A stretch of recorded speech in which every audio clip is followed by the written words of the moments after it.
Welcome back to Yu-Gi-Oh! History with Joe Giorlando. In today's video, I'm going to profile Jonathan LeBounty's Perfect Circle Monarch deck from the September 2007 format. Now, technically, you could have run Perfect Circle during the summer of 2007, most commonly called Troop Dupe format. It was totally conceivable to run into Destiny Hero Monarch-based decks. For example, Jesse Samick won a Shonen Jump Championship in Philadelphia during the summer of 2007. Dale Bolito top-8'd the Canadian Nationals with a Perfect Circle Monarch deck, and sporadically throughout the format, you would find top decks running both Monarchs like Ryza and the Stalos, the Borg, with the Destiny Hero package. But quite frankly, if you ran into a Destiny Hero deck from the middle to the end of the 2007 summer format, it was probably going to simply be a T-Hero variant, a deck taking advantage of Metamorphosis and Cyber Dragon and Card Trooper and Machine Duplication. Things changed, though, from the 2007 summer format into the fall. A variety of limitations, such as Card Trooper going from 3 to 1, Truck Dust Shoot going from 3 to 1, even Destiny Hero Malicious going from 3 to 2, really changed the landscape of the format and had Destiny Hero players go back to the drawing board to put together new variants of what was really at that time slowly becoming an iconic strategy. Jonathan LeBounty put together a deck that combined Rise of the Storm Monarch with Phoenix Wing Wingless in a way that we didn't really see during the summer of 2007. Although Perfect Circle decks, as I alluded to, not only won Shonen Jump Championships but topped events during the summer of 2007, commonly called Troop Dupe format, very rarely did you see the trap card Phoenix Wing Blast included in those variants. It wasn't until the fall of 2007 that Jonathan LeBounty combined the power of Ryza with Phoenix Wing Blast in a much more refined and much more committed manner that we started to see Perfect Circle Monarch decks really start to take hold at the end of 2007. What's interesting when you talk about Perfect Circle Monarch decks, there's really a few different time periods in Yu-Gi-Oh's history that you can pinpoint. You could talk about the Troop Dupe variants, the decks that ran Monarchs with Destiny Heroes, 3 Militias when they first came out. You could also talk about September 2007, which is what I'm going to profile today. But you could also talk about a deck that started to crop up towards the end of 2007 into 2008. The Perfect Circle decks, or the Destiny Hero-based decks, that took advantage of a slew of new releases in and around the end of 2007 into early 2008, such as Foolish Burial, Marshmallow, and more importantly, Light and Darkness Dragon, to build these Light and Darkness Dragon-based, Monarch-based, Destiny Hero-based decks, which I'll eventually preview later on. I am of the belief that those Light and Darkness Dragon variants are much different than this Perfect Circle Monarch deck, and as a result, I'm going to kind of separate those two moments in Yu-Gi-Oh's history, because at this particular moment, turn of the format, September 2007, the decks that one would expect to play going into, for example, the Shonen Jump in Washington, D.C., is very different than the types of decks that you would expect once Light and Darkness Dragon was released. So we're really going to highlight specifically the Perfect Circle deck that Jonathan LeBounty ran at the Shonen Jump in Washington, start of the new format in 2007, particularly the fall of 2007, in a time period where, one, you could easily expect to run into Monarch decks, whether that's other Perfect Circle decks, or just your typical Set to Koichi, Set Spy, Tribute for the Stalos, Soul Exchange variants, like the one Adam Korn used to win the 2007 US Nationals. You could easily run into, and you would absolutely expect to run into, the zombie deck that we most recently profiled, both in the context of a deck profile, but also in the context of a recent match that I posted. The Card of Safe Return Zombie Master variant, brand new at the beginning of 2007 fall format, absolutely a deck you would anticipate running into. Quite frankly, even if your opponent didn't necessarily have the ability to run Illblood because it was too expensive, you could honestly still run a zombie deck without it. You absolutely anticipated to run into some number of burn decks. The CO burn deck that we talked about in the most recent match video was a very common deck during this time period. Gadgets, although surprisingly limited quite a bit on the 2007 fall ban list. For those of you who play modern Yu-Gi-Oh, this might sound really quite fascinating, but both Fissure and Smash and Ground were limited to 1. So cards like Hammer Shot suddenly became the third best option if you want a 1-for-1 spell removal card. Those types of decks, Gadgets, sometimes with Monarch, sometimes without, were still playable. There was a new version of DDT piloted by Chris Perovic, which at the time was probably not super common. It became more common as the format progressed a little bit, but at least at that Washington event, you theoretically could run into the remnants of a DDT deck. But in addition to that, you could also anticipate running into what I used to just call good thing decks. Decks that have a few warriors or reinforcements of the army, a Hydro get on, and maybe a bunch of trap cards. The reason I'm bringing that up is I think Jonathan LeBounty's deck did a really good job of pinpointing some of those matchups and including cards like Phoenix Wing Blast to counteract some of those matchups. Wing Blast was a really important card in this deck because the ability to go Ryza and Wing Blast on the same turn, or maybe even chain them together by maxing on both cards, made it so that you could lock your opponent out of any live draws as you're incrementally building card advantage. And in addition to that, this particular time in Yu-Gi-Oh's history, with Card of Safe Return and Skill Drain and Wave Motion Cannon, there were a lot of continuous spell and trap cards you wanted to spin to the top of your opponent's deck because they themselves, obviously powerful on the board, could totally disadvantage your opponent if they were freshly drawn. Like, for example, if you spin a Card of Safe Return that you just chained a Wing Blast to when your opponent plays Book of Life, well, one, they're not going to get the draw, and two, Card of Safe Return itself innately doesn't do anything unless you have some of those supporting pieces. If your opponent only had one recursion spell, or one recursion monster in the form of Zombie Master, if you spun the Card of Safe Return, your opponent's locked out of their next draw phase. They committed to the board, and now you can take more advantage of their commitment to the board by summoning something like Ryza and spinning another card, perhaps a monster that they revived off the Zombie Master. In the CO Burn variant, if your opponent has a Wave Motion Cannon going from 3 to 4 to 5, you could spin it at precisely the right time. Your opponent's on the assumption that it's going to go off for game in a few turns, and now they have a relatively dead draw, all things considered. Obviously, if you then let the Wave Motion Cannon stick on the field for another 5 turns, it could eventually mean game, but in theory, innately, Wave Motion Cannon's not going to stop an attack or destroy a monster or really change the course of the game in and of that turn. So Wing Blast under those conditions were incredibly powerful too.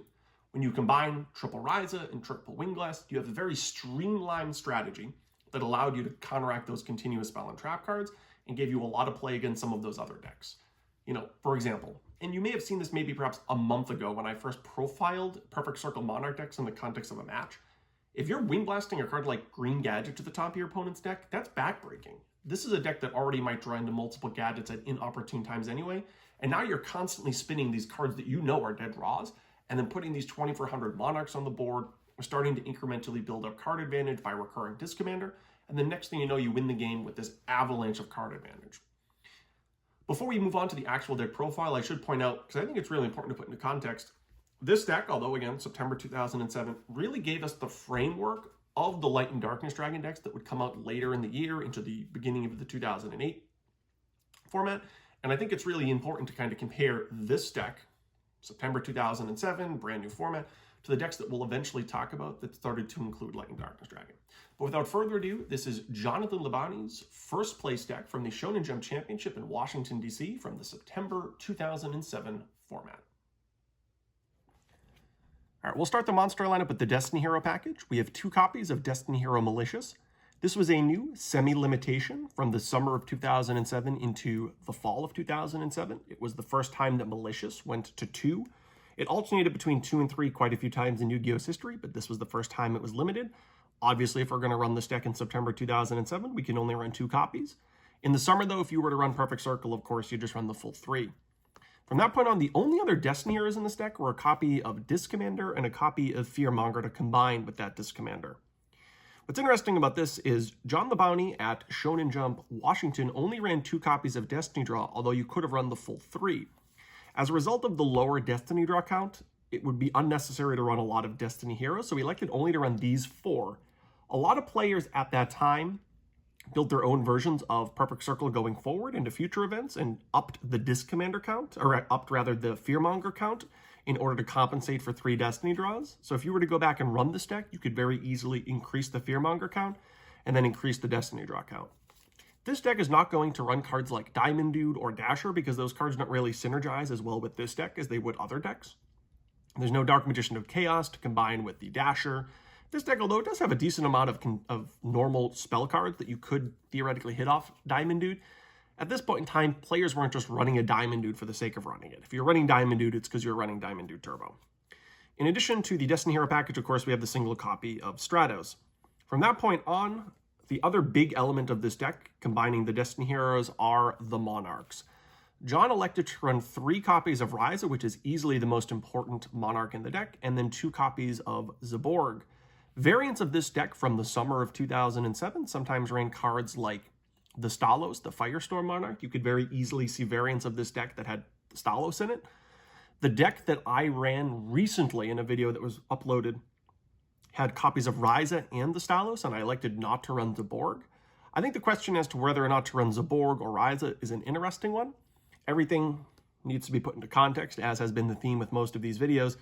In a format where a lot of players are running zombies, I think it's warranted to run a card like Zaborg. If you summon the Stalos, there's a reasonable chance that you're going to hit a card like Ryokoki or Illblood, or a card of safe return that's sitting in hand and is currently dead, though eventually could be live, but at least at this point in time is dead. Whereas Zaborg can just take out a Pyramid Turtle or a Giant Rat or some problematic monster that your opponent's setting in that matchup. So I think the inclusion of Zaborg made a little bit of sense there. Past that point, some of the support monsters, we had 2 copies of Cyber Dragon. This was a time period in Yu-Gi-Oh's history, and you've heard me say this now a few times, where Cyber Dragon was a borderline staple. The idea of going Cyber Zaborg or Cyber Ryza going second is obviously really powerful. The 2100 attack could attack over most monsters that you would just normal summon on turn 1. This deck elected to run 2 copies of Mystic Tomato. There were quite a few different targets for Mystic Tomato, so we'll talk about those before we talk about the tomatoes themselves. We have Snipe Hunter, which was limited to 1 at this point, Sangan, Spirit Reaper, and then you actually also have your entire Destiny Hero package. It was very easy with this deck. Once Disc Commander hit the graveyard, when your opponent left a monster on the board, let's say their own Stratos or Cyber Dragon or Monarch, to summon Tomato, crash, get Fearmonger, and crash it. That way, during your following standby phase, you'd be reviving a Disc Commander and drawing 2 cards, essentially getting a free Pot of Greed-esque effect. So Tomato did a really good job of tutoring out the piece that you needed to pull off that sequence of plays. You could also obviously crash to go into Malicious, which was really good, leaving 1 in the deck and then 1 that's on the field that you could then tribute. And of course, just having utility monsters like Reaper can slow the game down, Sangan, which can obviously search out a bunch of the pieces that you might need. And then at this point in time, a lot of people still played Snipe Hunter. It was recently limited to 1. It was a huge part of the Troop Dupe format. A ton of decks played 2 during the summer of 2007. At this point in Yu-Gi-Oh's history, I don't think people put Snipe Hunter off to the side quite yet. It was a really popular card. I personally never liked Snipe Hunter, but again, we're going to profile John's deck the way it was. And this deck technically has some decent cards to discard. We have Disc, we have Malicious, and of course we have Treeborn Frog. Treeborn Frog comboed really well, obviously, with the Monarchs. It also comboed with some of the trap cards that we're going to talk about. So more on Frog in a little bit. From that point on, other utility monsters, a single copy of Card Trooper and a single copy of Breaker the Magical Warrior. Breaker was recently unbanned, and it was one of the most powerful cards in early Yu-Gi-Oh's history, so I can see why virtually any deck would include it. There's a little bit of that nostalgia, a little bit of that new testing out of a banned card. And the Card Trooper was recently limited to 1. That's the big changeover from the Troop Dupe format. I still think it was warranted in this deck. I mean, you can mill Malicious, you can mill Disc Commander. It's still a pretty good card, even though you can no longer Troop Dupe. But this is the monster lineup that John ended up running. The spell lineup included first 2 copies of Destiny Draw. I already talked about this. It was technically a 3. You could have elected to choose. You could have elected to run 3. John elected to only run 2 copies, so we have a smaller Destiny Hero lineup because of that.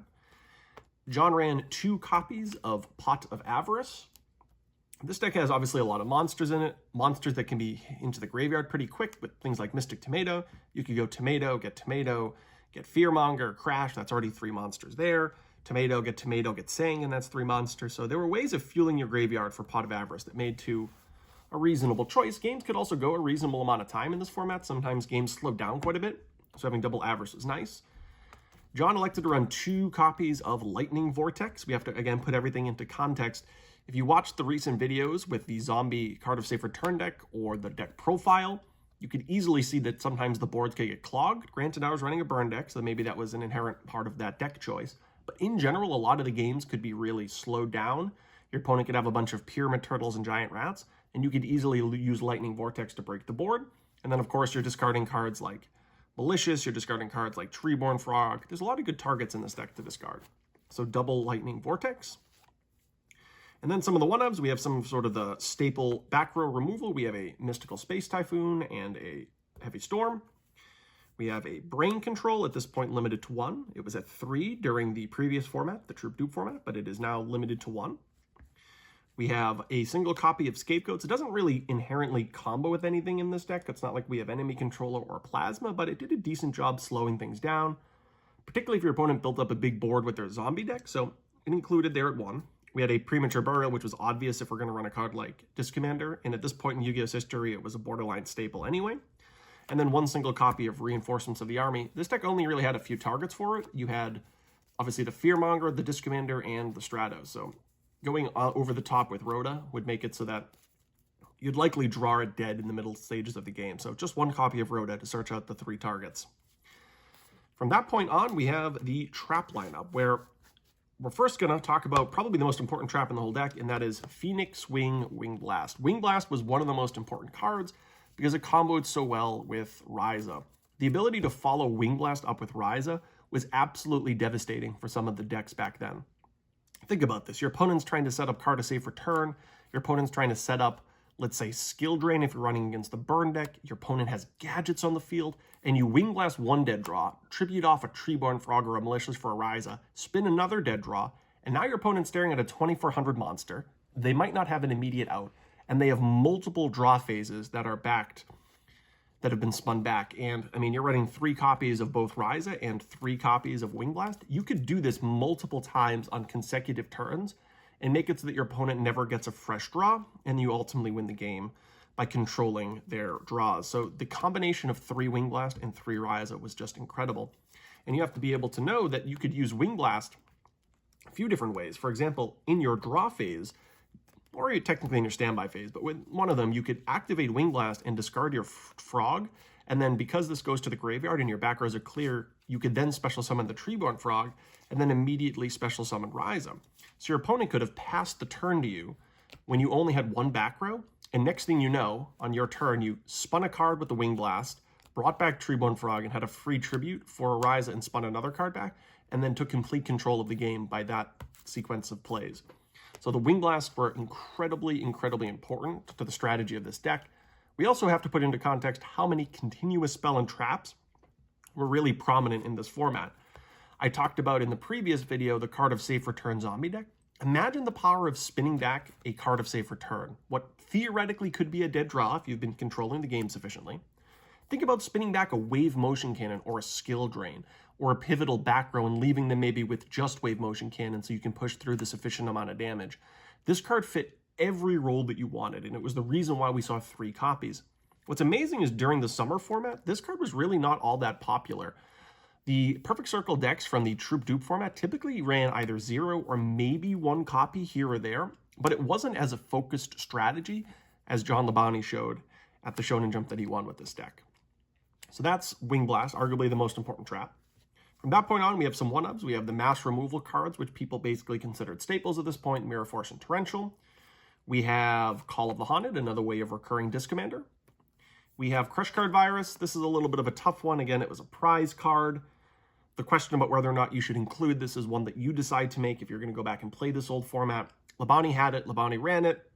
It's obviously an incredibly powerful card with the Destiny Hero engine. You have a bunch of really desirable targets. They're really easy to search some of these targets too with cards like Mystic Tomato. So the fact that you had, looks like 1/8 of your deck, a little bit more actually, 6 total targets, Crush Card was almost always live when you drew it. He included it. I think if you're going to go back and assume that you're playing with the cards that you yourself may have owned, it wouldn't be a bad idea to replace this with Dust Shoot of all cards. John elected not to run Dust Shoot. I'm kind of spoiling the last trap by saying that. But I think you could easily switch this in for Dust Shoot. Dust Shoot was recently limited to 1. That's a big shift from the Troop Dupe format to the Fall format. I remember myself running virtually card for card this exact deck at a regional in Boxborough, Massachusetts. Anyone from the New England area might recognize that name. I obviously didn't have a Crush Card Virus when I was, 17 years old, 16 years old, so I ran a Dust Shoot in this spot. The last trap, a little bit of an interesting one. It's called the Transmigration Prophecy. This is an interesting choice. What this card essentially allowed you to do, just by virtue of what it says, is to select 2 cards from either graveyard and shuffle them back into the deck. You could target yourself and you can target your opponent. The reason why that card was useful is if you're playing against a mirror match, you could shuffle in your opponent's Treeborn Frog, a card that typically you have a tough time dealing with. You obviously could shuffle in their Malicious if they had it in the grave, but also against the zombie deck, you could shuffle in targets from Zombie Master or with Ill Blood, or with Card of Safe or Book of Life with Card of Safe Return interactions going on. You could essentially shut your opponent out from triggering some of their Card of Safe Return draws. And then in the mirror match, it had a good application. It had a decent application against decks with even Pot of Avarice. So if you were to target something, it would make Pot of Avarice fizzle. Even decks like Gadgets honestly ran Pot of Avarice. So this card was actually way more powerful than it might seem. It was a little bit of a tech choice. I'm not sure if I would go back and include it in my own Perfect Circle deck. I might honestly just replace it with Dust Shoot itself and then keep Crush Card. But it nevertheless still had some applications. It hedged a little bit against some of the decks that you could see at the event. So next, as we always do, we're going to transition to talking about the side deck. I'm not going to display all of the decks that were popular at this time. We already did that in the previous video. The Card of Safe Return Zombie video displayed a variety of the decks at the time. I am going to show you some of the cards that John elected to put into his side deck, and then I'll talk about some of the ones that I like and some of the ones I'm not a big fan of. One of the popular cards to side deck at the time was Banisher of the Radiance. It did a decent job in the zombie matchup. Assuming they don't have a card like Zombie Master, at that point it basically gets over all of their cards, and then not only gets over it, but banishes it so they don't get their search effects. So I'm talking about Pyramid Turtle and Giant Rat and Sangan. And it would allow you to dominate the board where you have this must-kill creature, and one of the best ways that that deck had to get over big monsters was to crash and summon Koki or Illblood. Well, they can't crash if Banishes on the board. So it stalls out the game for a little bit while you're sitting there incrementally building up resources, maybe protecting it with Wing Blast, and making it so that their recruiter effects don't go off. So a really good choice there.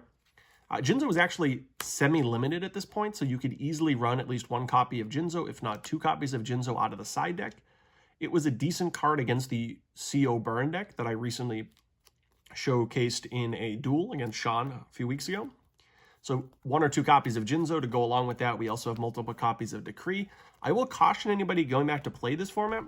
As you saw from the duel with Sean, virtually all of the CO Burn decks obviously had the Burn deck in game 1, but had the ability to side from anything from random machine OTKs to Monarch decks going into games 2 and 3.